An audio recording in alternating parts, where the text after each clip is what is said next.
আসসালামু আলাইকুম ওয়া রাহমাতুল্লাহ। সুপ্রিয় আলোর পথের দর্শক মণ্ডলী, আশা করি মহান আল্লাহ রাব্বুল আলামিনের অশেষ মেহেরবানি ও দয়ায় আপনারা সবাই ভালো আছেন।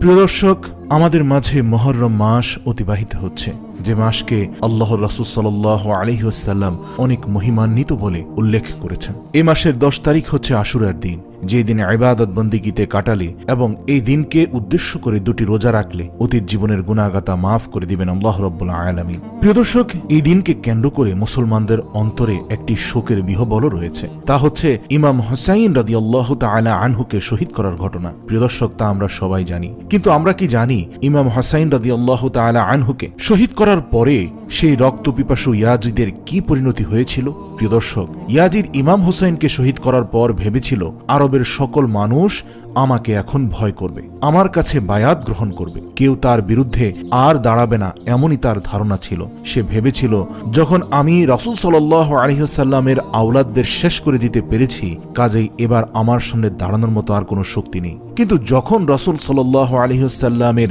মেয়েদের বন্দী করে কুফা ও শামের বাজারের উপর দিয়ে নিয়ে যাচ্ছিল, তখন সেখানকার অধিবাসীদের মন কঠোর হয়ে ওঠে। এই অন্যায়ের বিরুদ্ধে সবাই ভাবতে লাগলো যে ইসলাম আল্লাহর দ্বীন, আর মুহাম্মদুর রাসূলুল্লাহ সাল্লাল্লাহু আলাইহি ওয়াসাল্লাম হচ্ছেন আল্লাহর মনোনীত রাসূল, আর এই বংশ আল্লাহর প্রিয় বন্ধু হযরত মুহাম্মদুর রাসূলুল্লাহ সাল্লাল্লাহু আলাইহি ওয়াসাল্লামের সব থেকে কাছের। আর এই বংশের সাথে যে এমন করছে, তাকে বাদশা বলা সব থেকে বড় অপরাধ হবে। এই ঘটনা দেখে মদিনার শাসক যখন ইয়াজিদের শাসনকে অস্বীকার করল, এই জালেমের কাছে আমরা আর কখনো বায়াত গ্রহণ করব না, এই মর্মে প্রতিজ্ঞা করল মদিনার তৎকালীন শাসক। এই কথা শুনে ইয়াজিদ প্রচণ্ড ক্ষুব্ধ হয়ে উঠল, মদিনায় সে হামলা করে বসল। 3 দিন পর্যন্ত এই হামলার নির্মমতা চলে এবং ইয়াজিদের সৈন্যরা মসজিদে নববীতে তাদের ঘোড়া বেঁধে রেখে রাসূল সাল্লাল্লাহু আলাইহি ওয়াসাল্লামের রওজা মুবারকে তারা বেয়াদবি করতে লাগলো। এর সাথে সাথে ইয়াজিদের বিরুদ্ধে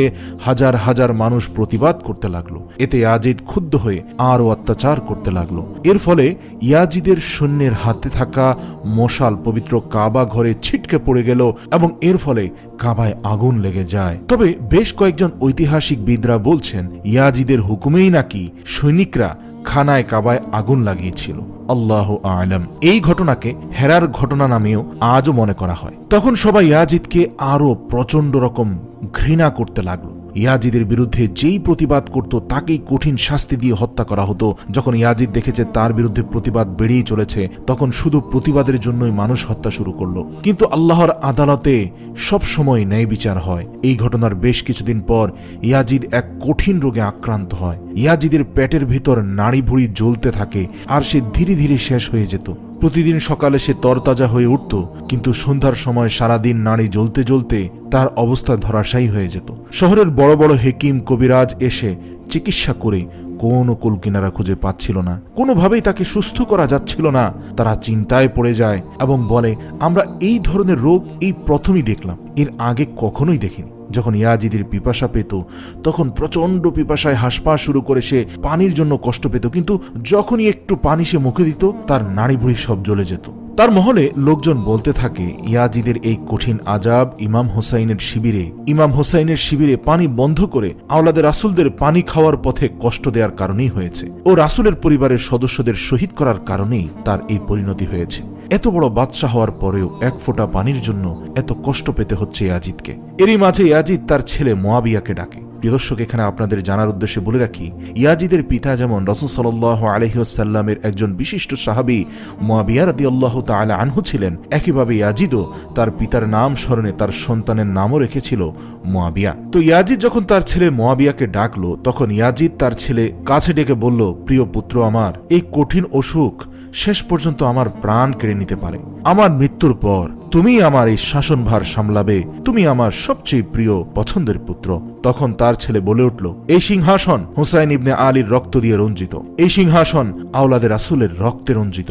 সকল মানুষের মতো আমিও আপনাকে এজন্য ঘৃণা করি।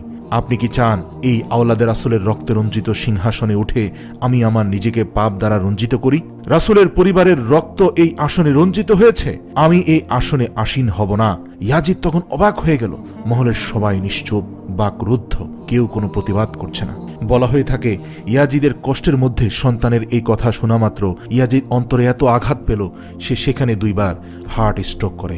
সেই সময় বিভিন্ন ধরনের মাদক দ্রব্য দিয়ে ইয়াজিদকে ভুলিয়ে রাখা হতো। সারা দিন ইয়াজিদের শরীরে বিভিন্ন ধরনের মাদক দ্রব্য প্রদান করা হতো যাতে ইয়াজিদ সব সময় নেশায় থাকে এবং নেশায় থাকার ফলে তার ব্যথা সে অনুভব না করে। এমনই এক সময় নেশায় থাকা অবস্থায় সে তার সিপাহীদের বলতে লাগলো, আমার সেই বানর কোথায়? অর্থাৎ ইয়াজিদের একটি পছন্দের বানর ছিল যে বানরটিকে ইয়াজিদ আদর করত। তখন সিপাহীরা বলল, মহারাজ, বানরটি হয়তো জঙ্গলের দিকে চলে গেছে। ইয়াজিদ তখন হঠাৎ করে বানরের প্রেমে আসক্ত হয়ে গেল। যখন পরিবার পরিজন এমনকি নিজের প্রিয় সন্তান তার সাথে এমন আচরণ করল, সে দুঃখ কষ্টে ব্যথায় নিজের বানরকে খুঁজতে জঙ্গলের দিকে দৌড়াতে লাগলো। ইয়াজিদের সিপাহীরা যখন ইয়াজিদকে থামিয়ে ঘোড়ায় উঠিয়ে দিল এবং বলল, মহারাজ আপনি ঘোড়ায় চড়ে যান।